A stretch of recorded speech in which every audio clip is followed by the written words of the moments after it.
ကောင်မနဲ့လှုပ်လာတဲ့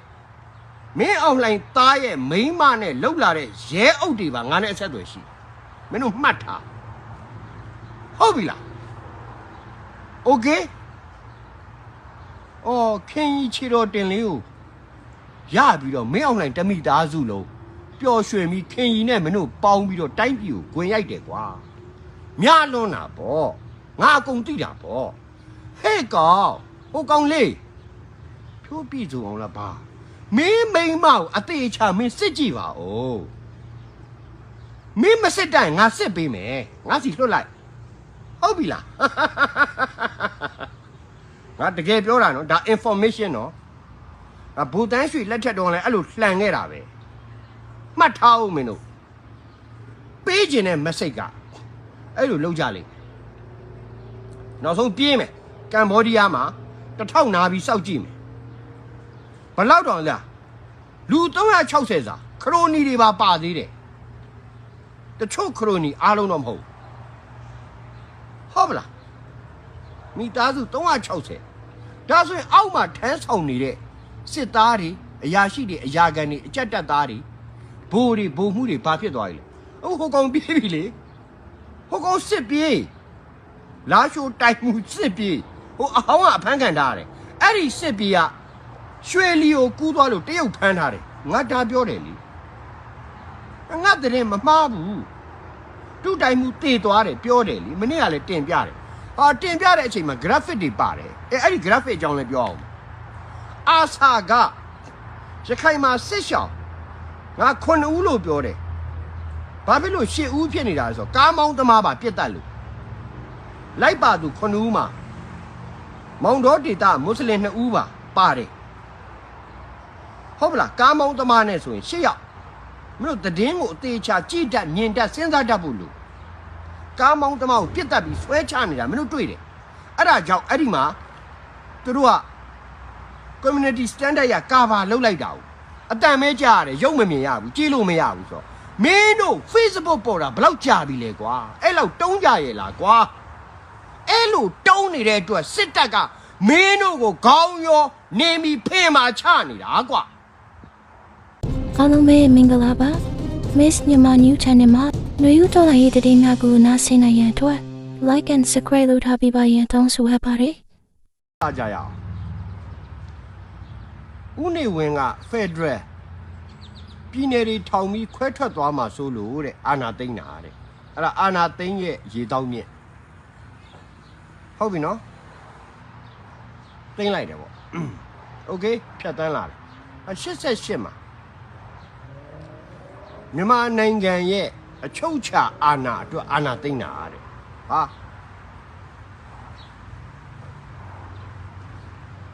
ဟုတ်ပြီအခုတခါအာဏာကိုထိန်းတာပဲပြောပြောသိမ်းတာပဲပြောပြောအချုပ်ကတရုတ်အခြားကလားတရုတ်ကလားပဲမြို့လေကောင်မှာရှိတယ်ဗမာစစ်တွေကမြို့ပြင်ရောက်သွားပြီလေ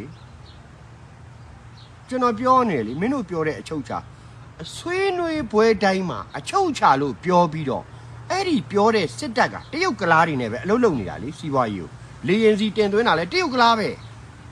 ဒါကျွန်တော်အမှန်ပြောပြတာဘာတင်သွင်းတာညာတင်သွင်းတာဟာဟူတာလောက်တာသူတို့နိုင်ငံခြားထွက်ရင်ဖာတယ်နဲ့အိတ်ဖို့တွေပြစ်တစားနဲ့နေဖို့တွေလဲတရုတ်ကလားပဲစီစဉ်ပေးတာလေသူတို့သားသမီးတွေကတရုတ်ကလားနဲ့ပဲညားတာလေခင်ဗျားတို့ဘာပြောမှလဲကျွန်တော်မဟုတ်ဘူးဆိုရင်အောင်မင်းသမီးကိုထောက်ပြလိုက်မယ်လေဟုတ်တယ်မလား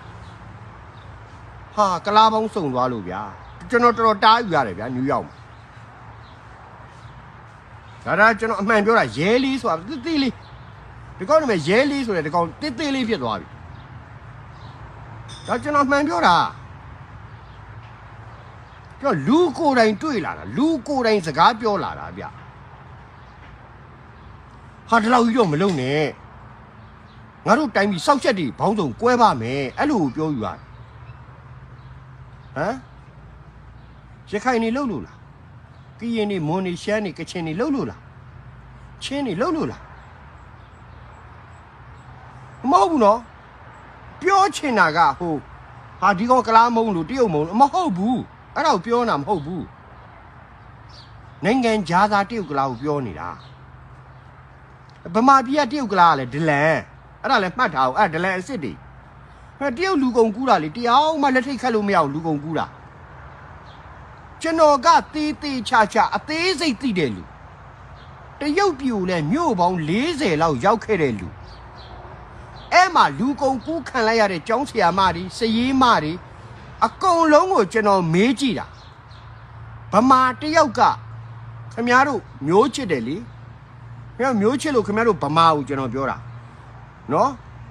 တယောက်ယောက်ကဖန်တီးပြီးရောက်လာတာမဟုတ်ဘဲနဲ့တရုတ်ကလာနဲ့ရောက်လာတဲ့ပုံစံတွေကဘလို့မှကိုအေးယူလို့မရတဲ့ပုံစံတွေနဲ့ရောက်လာတာမြန်မာပြည်မှာအစိုးရလာစာနဲ့မလောက်ဘူးโอเคနော်ခုနကကျွန်တော်ပြောတဲ့တာကောနဲ့အခြားကလောင်များတာကောနဲ့အခြားကလောင်ကအဲ့ဒီမလောက်တဲ့ကျောင်းဆရာမတွေရုံးစီးမလေးတွေကိုကီပင်လုပ်လိုက်တယ်ဟုတ်ပလားတိုက်ခန်းလေးတစ်ခုငှားပေးလိုက်တယ်တစ်လားကို2သိန်းလောက်နဲ့အဲယာကွန်လေးနဲ့တတလေးထားလိုက်တယ်6လလောက်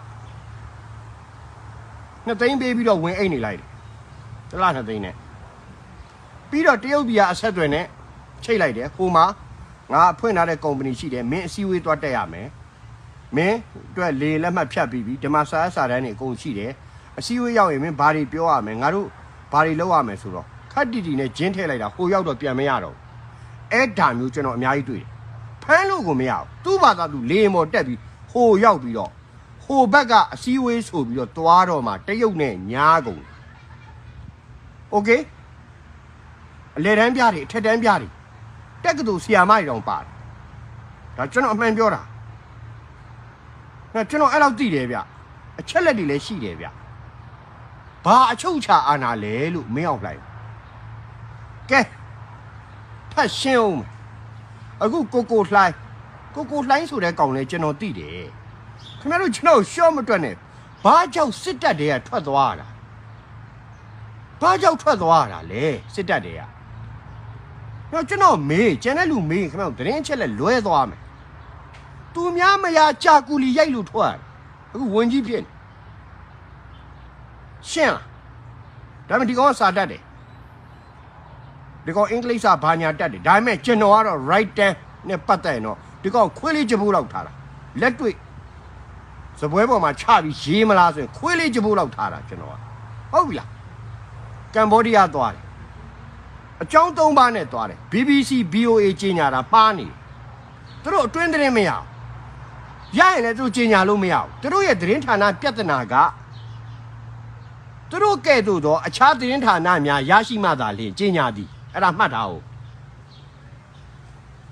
တို့မဟုတ်အခြားသတင်းဌာနများကတင်ပြထားသောအကြောင်းအရာများကိုကြီးညာသည်ဒါကျွန်တော်ပြောတာအကြောင်း3ပါးနဲ့သွားတယ်ပထမတစ်ကြောင်းကမြန်မာနိုင်ငံစာဝတ်နေရေး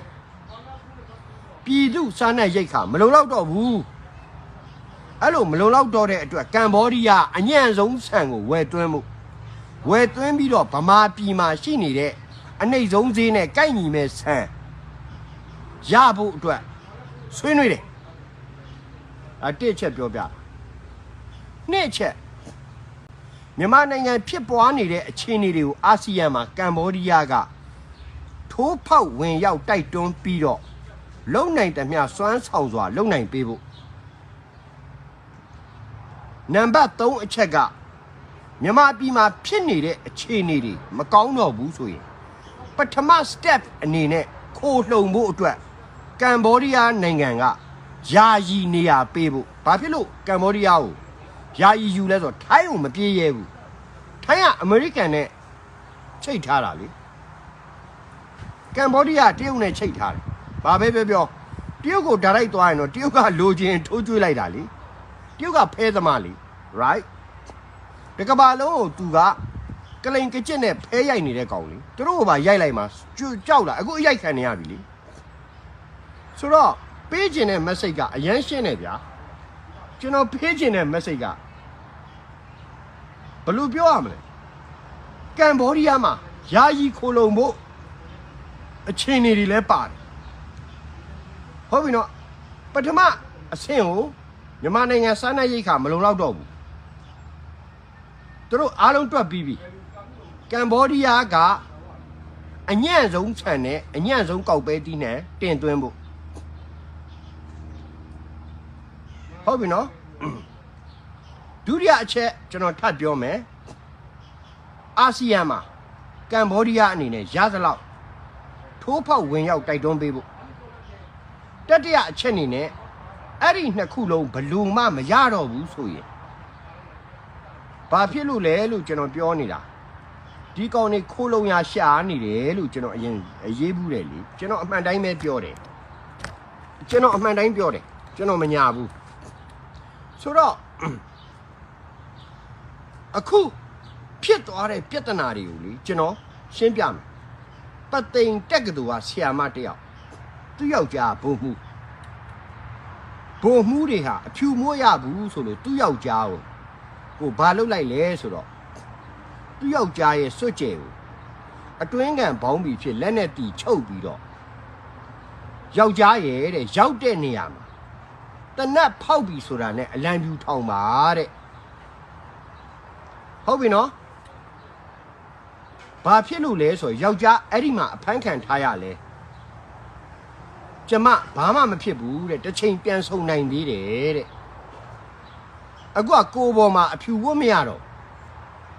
မြန်မာစစ်တပ်ကြီးကအမဲဖြစ်နေလူရုပ်မာတွေအောက်တန်းစားတွေခွေးသက်ခိုးတွေဂျဘိုးတွေတေးလေးတွေငါဆဲမိတော့မယ်ငါအဲ့လိုပြောရင်ဒီကောင်တွေလေး290တိုင်းရင်းသားလူမျိုးပေါင်းစုံဒီကောင်တွေတတ်လာတာငါစဉ်းစားကြည့်တာ10တန်းလောက်ရှိနိုင်တယ်နဲတော့နဲမယ်နော်အဲ့ထက်ပို့ရင်ပို့မှာဒီကောင်တွေအမျိုးမျိုးတတ်လာ10တန်းလောက်ရှိလောက်တယ်အဲ့ဒီအတွက်ငါလေစိတ်တွေဆိုးဒေါသတွေထွက်တလောက်လူသားမဆန်လှုပ်ခဲ့ရလားဆိုပြီးတော့ဖြစ်နေတာဘာလို့ငါ report တွေဖတ်နေရတယ်လေငါလုပ်တဲ့ဌာနမှာဒီ report တွေကငါအတွက်ဟာထူးထူးဆန်းဆန်းကြီးတွေနဲ့တန်တော်ကြီးတွေကိုဖြစ်နေတာဆိုတော့ပေးခြင်းတဲ့ message ကဒီကောင်နေနောက်ဆုံးအချင်းတွေမလိုက်ပြေးမယ်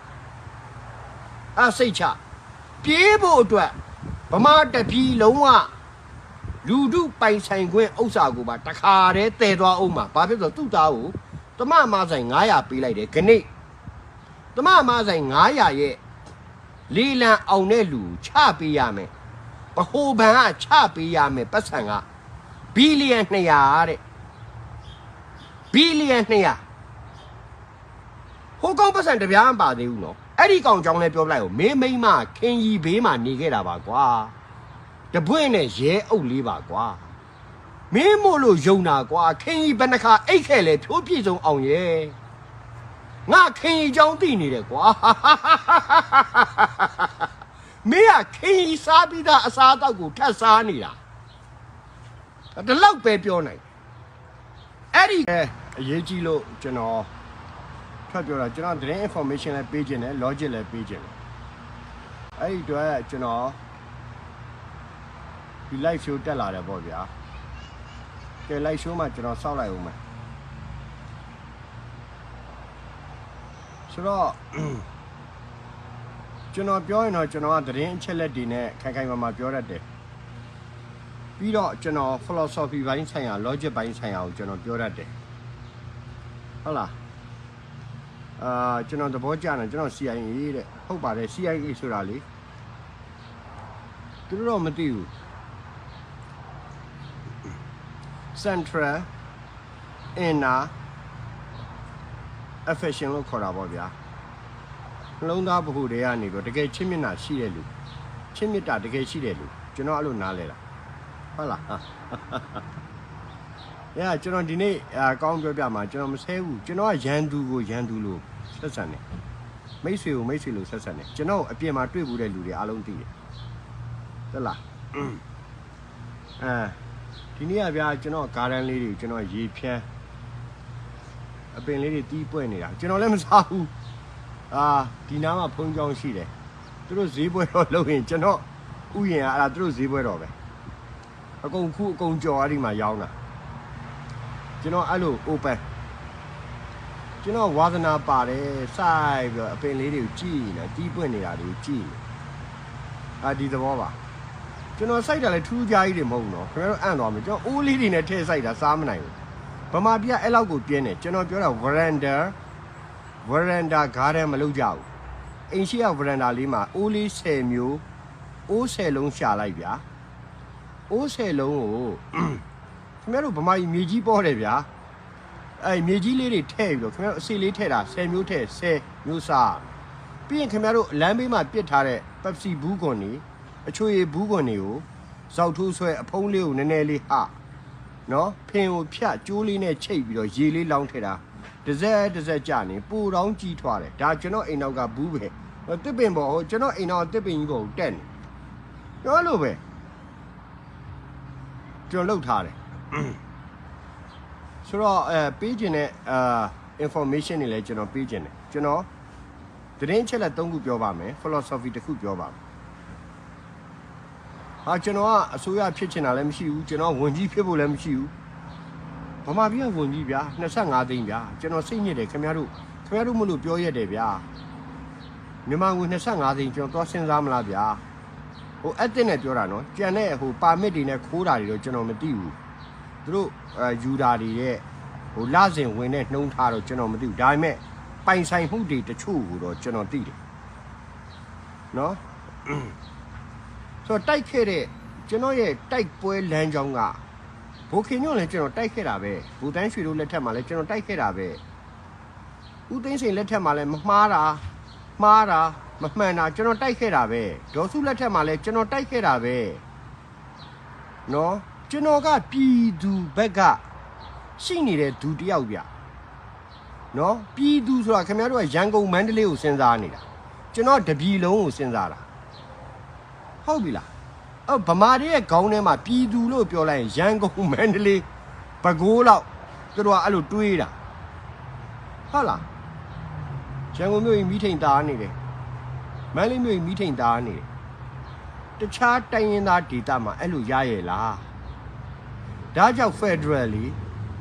ကဲဒီမှာဇလန်း